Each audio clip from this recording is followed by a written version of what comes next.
of my favorite recipes in my cookbook, Pop It in the Toaster Oven, is Heavenly Chocolate Cupcakes. Now, who could resist?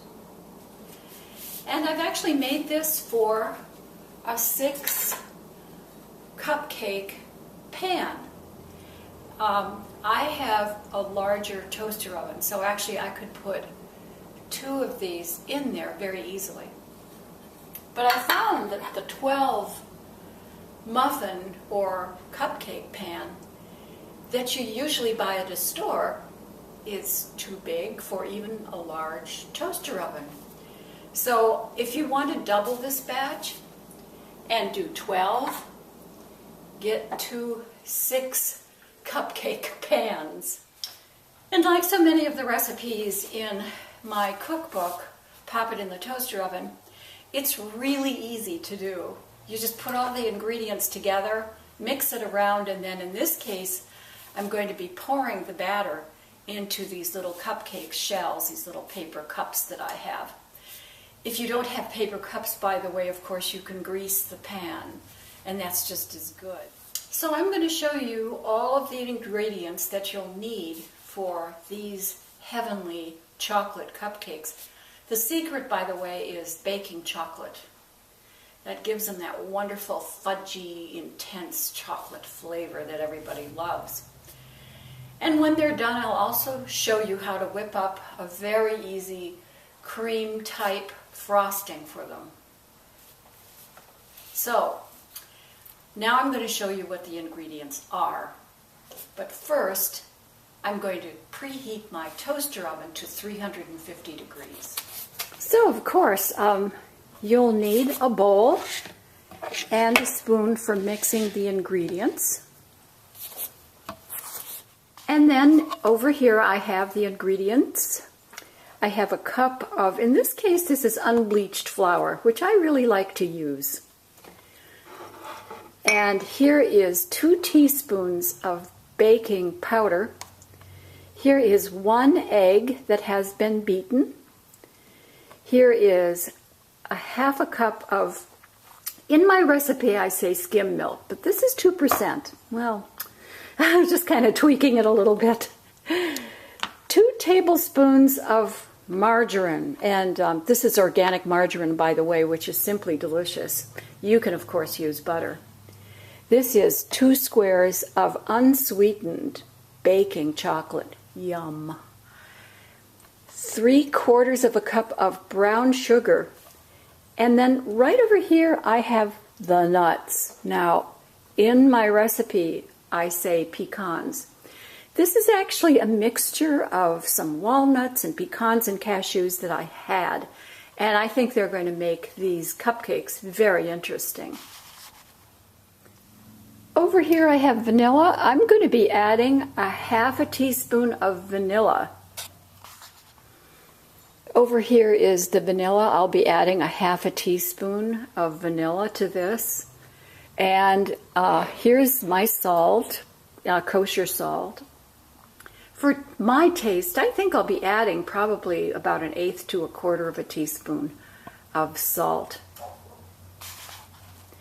So, in go the ingredients. And I'm going to be melting the chocolate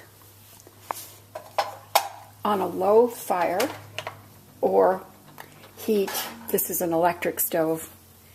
I'm melting the chocolate and the margarine together now. In my cookbook, I tell you that you can also melt these ingredients in the broiler. Just put the broiler on for a few minutes and watch it until it melts. And if you don't have a stovetop, that will work too.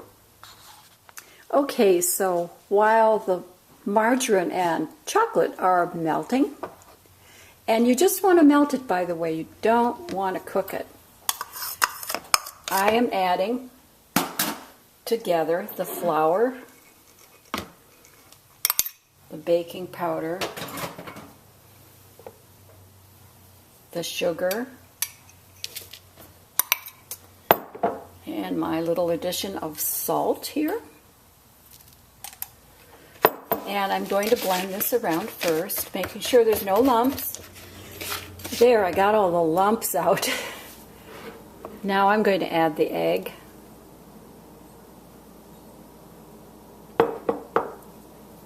Milk.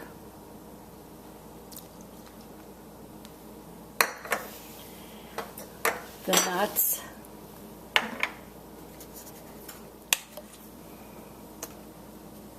And also the vanilla.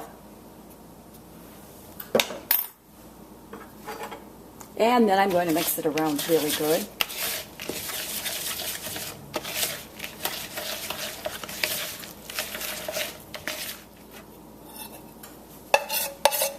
And then I'm going to add the chocolate mixture, making sure I get it all. I think I'm going to take a spatula to get the rest of that out.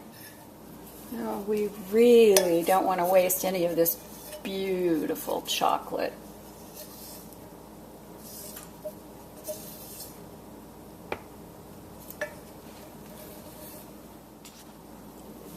Now I'll mix that beautiful chocolate into the batter.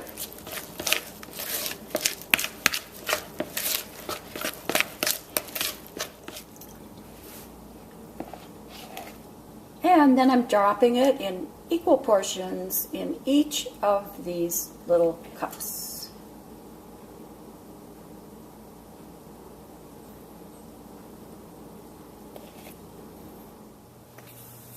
And into the toaster oven, the Heavenly Chocolate Cupcake batter goes, and the oven is at 350 and it's going to bake for 25 minutes. And you can test the cupcakes by inserting a toothpick into them, and when the toothpick comes out clean, you know they're done. Now, while the cupcakes are baking, I'm going to put together a little frosting for them. So what I have here is a cup of powdered sugar. We don't want any lumps in that either. So if you run it through a sieve, you won't have any lumps. Then here's 2 tablespoons of butter. In this case, it's that lovely organic margarine again.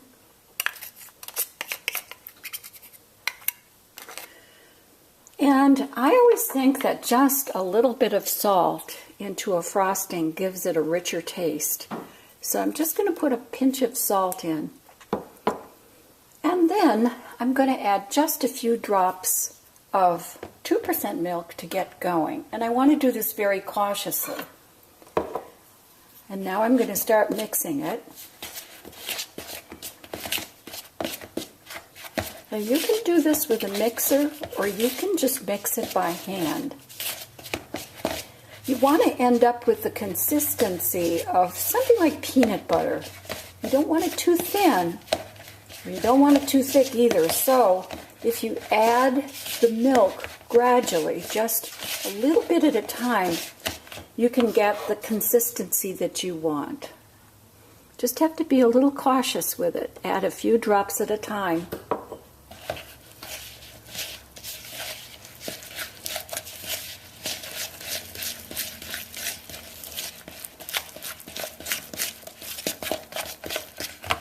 And I think I'm also going to add a drop or 2 of vanilla. Just a little bit for flavor.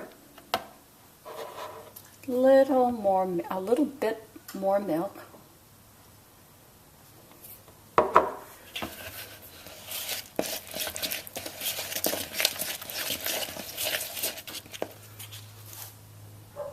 So I'm just going to sprinkle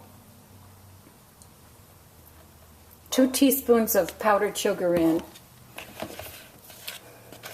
This seems a little haphazard, but I find that to get the perfect consistency, playing around like this will give you the perfect buttercream frosting.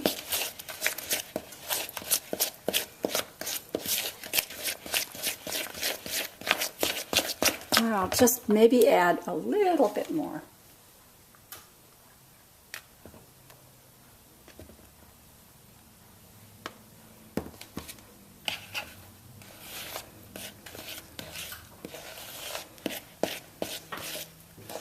Of course, you can use real butter and real cream for this. That's sort of the classic buttercream, but personally, I think this kind of frosting is just lovely.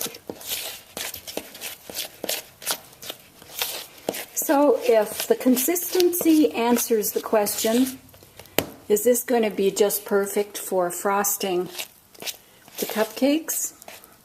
I think I've got it right there. Now all we have to do is wait for them to finish baking. That was 25 minutes at 350 degrees, and I have a little skewer here.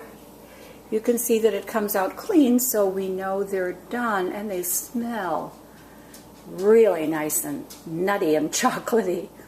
So I'm going to let these cool, and then we'll frost them.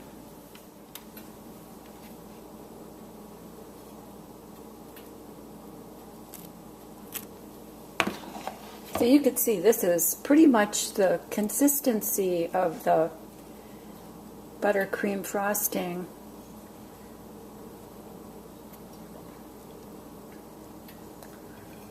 It is pretty much like peanut butter. Stiff enough to form these little shapes and is not runny, so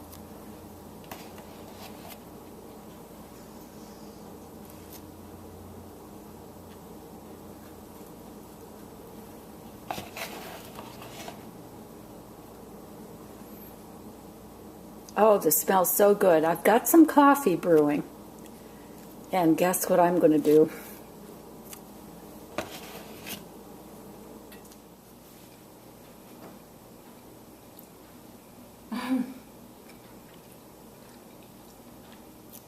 Life is good. Cupcakes are good. I have my gourmet coffee here.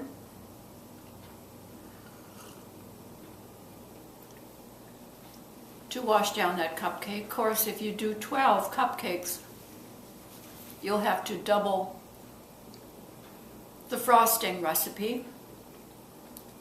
Who's to say you can't use some coloring and color the frosting? It doesn't have to be white. You might want to use raisins instead of the nuts. That's a possibility. I say the pleasures of cupcakes are endless. Regardless of whether you're drinking tea with it or coffee. Heavenly Chocolate Cupcakes from Pop It in the Toaster Oven. Give it a try.